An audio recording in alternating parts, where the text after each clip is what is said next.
Саламатсызбы? Биздин каналга катталып, акыркы жаңылыктардан кабардар болуңуздар.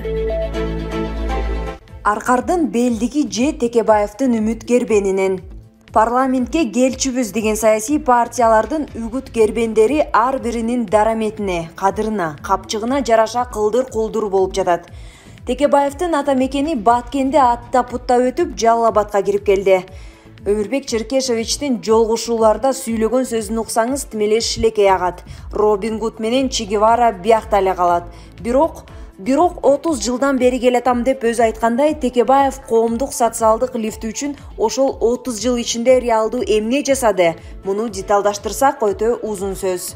Ошентип бийликти оодаруга чейин бардырган өткөн жылдагы бүтпөй калган парламенттик шайлоо реставрацияланып, саясий конфигурацияда өзгөрүп 28 ноябрда өткөнү турат. 2010 жылдагы өзгөргөн система парламенттик башкаруу деген жаркыраган жашоого кимдир бирөөлөр үчүн гана экенин, анын үзүрүн жалпы эл көрө албай, кагаз бетинде куру кыялды гана окуп калышканын баарыбыз сездик. Бирок Текебаевден башкасы.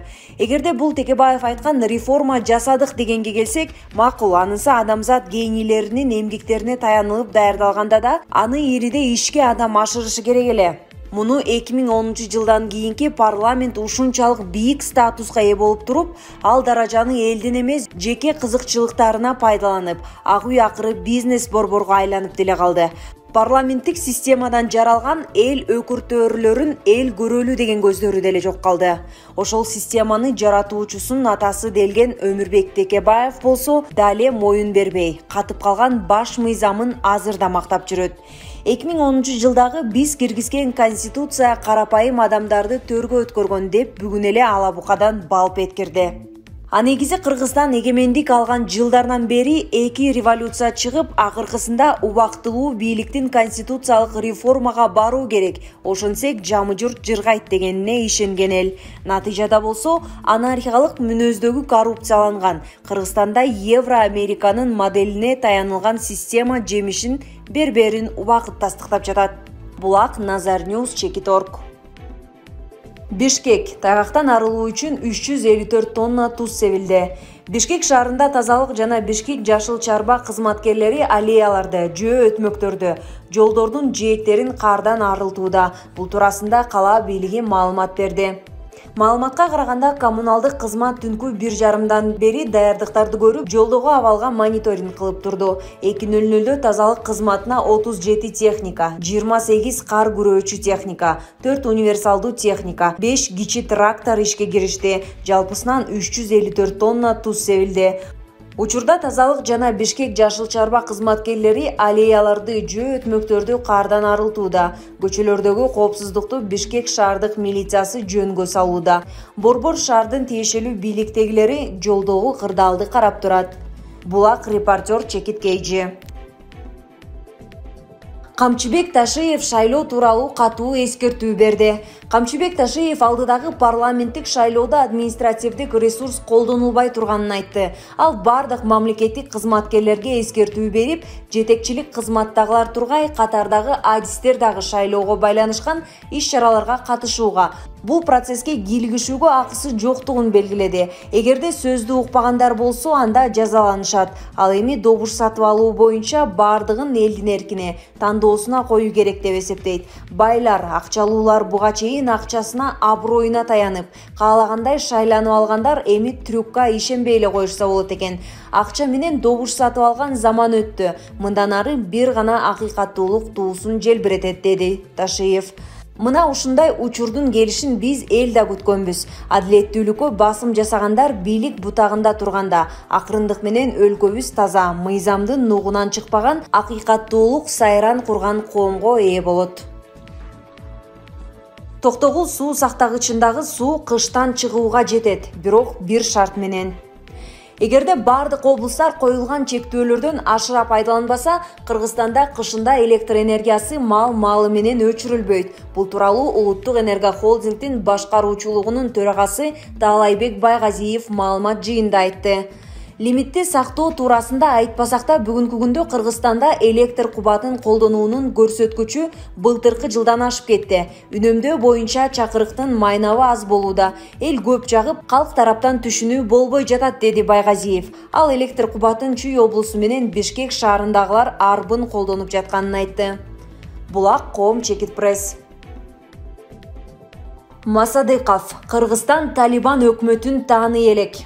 Кыргызстан Талибан өкмөтүн тааны тууралуу маселени карай элек. Бул тууралуу Коопсуздук кеңешинин төрагасынын орун басары Талатбек Масадыков 4 ноябрда өткөн тегерек столдо билдирди. Бишкекте бүгүн эл аралык эксперттердин катышуусунда Ооганстандагы кырдаал талкууланып жатат.